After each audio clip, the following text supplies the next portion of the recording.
Guys welcome back to our channel happy family blog. তো আজ আমি চলে এসেছি নতুন একটা ব্লগ নিয়ে। তো তোমাদের আমি দেখিয়েছিলাম যে বর্ষাকালে আমাদের কি কি সবজি চাষ হয়।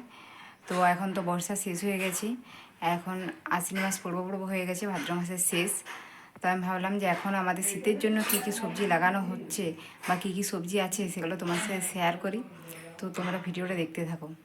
দেখো, শীতের জন্য প্রথমে আমাদের এখানে লাউ গাছ লাগানো হয়েছে। লাউ গাছটা অনেক বড় হয়ে গেছে। আর এখানে নিচে আছে লাল শাক, আর তার পাশে একটা করলা গাছ হয়েছে।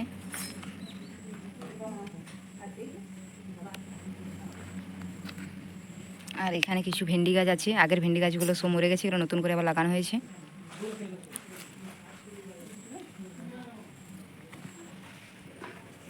আর এখানে রয়েছে বরবটি, বরবটি গাছটা পুরো একদম ভরে গেছে।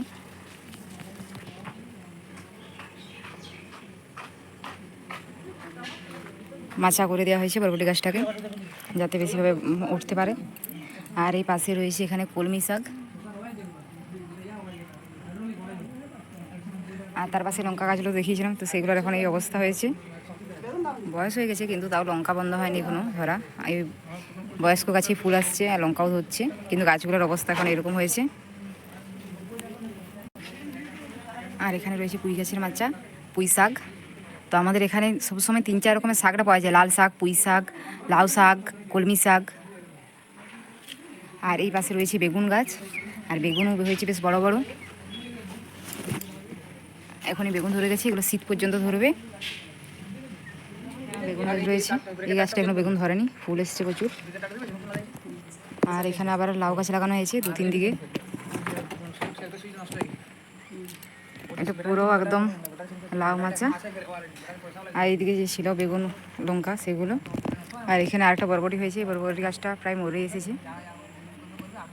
এখানে একটা ভেন্ডি গাছ লাগানো হয়েছে, দেখো ছোট গাছে ভেন্ডি এখন ধরেও গেছে ছোট ছোট।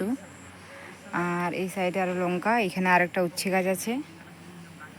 আর ওই দেখো কি পরিমাণে পেঁপে ধরেছে। আর এইগুলো সে আগের ভেন্ডি গাছগুলো, যেগুলো অনেক বড় হয়ে গেছে, এখনও বেঁচে আছে কিছু কিছু। আর এইখানে দেখো বেগুন গাছটাই কিন্তু এত বড় বড় 2টো বেগুন হয়েছে ছোট্ট গাছে। আর এই যে সেই লঙ্কা গাছ, লঙ্কা গাছটা কিন্তু এখনও সেই আগের মতোই লঙ্কা ধরছে। পুঁই গাছটা মাচা হয়নি বলে কীরকমভাবে বেড়ে বেড়ে যাচ্ছে, একদম লতি লতি লতি লতি যাচ্ছে। ওই দিকেরটা মাচা করে দেওয়া হয়েছে বলে খুব সুন্দরভাবে আছে, কিন্তু এখানে একটা এরকম অবস্থা। এই সাইডেও আরও অনেকগুলো ছোটো ছোটো ছোটো ছোটো ভেন্ডি গাছ লাগানো হয়েছে, এই ছোটো ছোটো লঙ্কা গাছ লাগানো হয়েছে।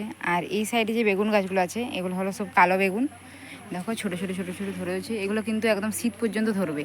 এই বেগুন গাছগুলো যেমন এখন একদমই ছোটো আছে, আর এই গাছটাতে বেগুন ধরেছে, কিন্তু এগুলো হচ্ছে কালো বেগুন, ফুলও এসেছে। এখানে আবার 2টি পেঁপে গাছ লাগানো হয়েছে।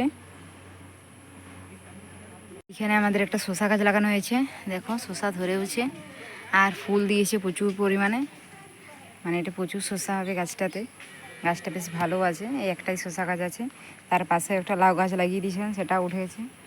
আর এই সাইডে একটা কুমড়ো গাছ লাগানো হয়েছে, তো একটা কুমড়ো গাছেই একদম পুরো ভরে যাচ্ছে।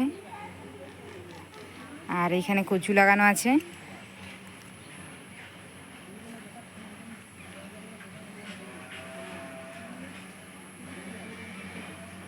এই সাইডে আবার 2টো বেগুন গাছ লাগানো আছে, এটাতে সাদা সাদা বেগুন, ফুলও দিয়েছে প্রচুর।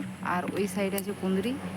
এই যে এখানে গরু আছে সেই ভয়ে আমি আর ওইদিকে যেতে পারছি না, নাহলে ওইদিকে দেখাতাম যে কুঁদরি কী পরিমাণে ধরেছে।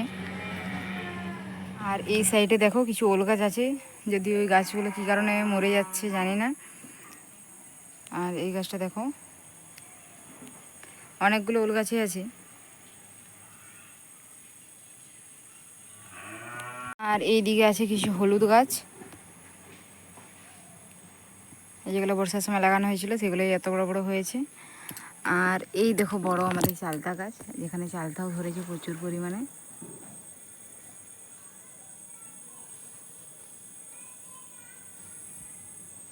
তো আজকে রান্না করার জন্য আমি কিছু শাক তোলা হয়নি, আজকে বেগুনগুলো অনেকগুলো খুব বড় বড় হয়ে গেছিলো সেগুলো তোলা হয়েছে, কিছু ভেন্ডি, কিছু কাঁচা লঙ্কা, আর এই কুঁদরিগুলো, ব্যাস আর কিছু তোলা হয়নি। তো আজকের ভিডিওটা এখানে শেষ করছি। আমার ভিডিও যদি ভালো লাগে অবশ্যই লাইক কমেন্ট শেয়ার করে চ্যানেলটা সাবস্ক্রাইব করে দিও। Tata guys.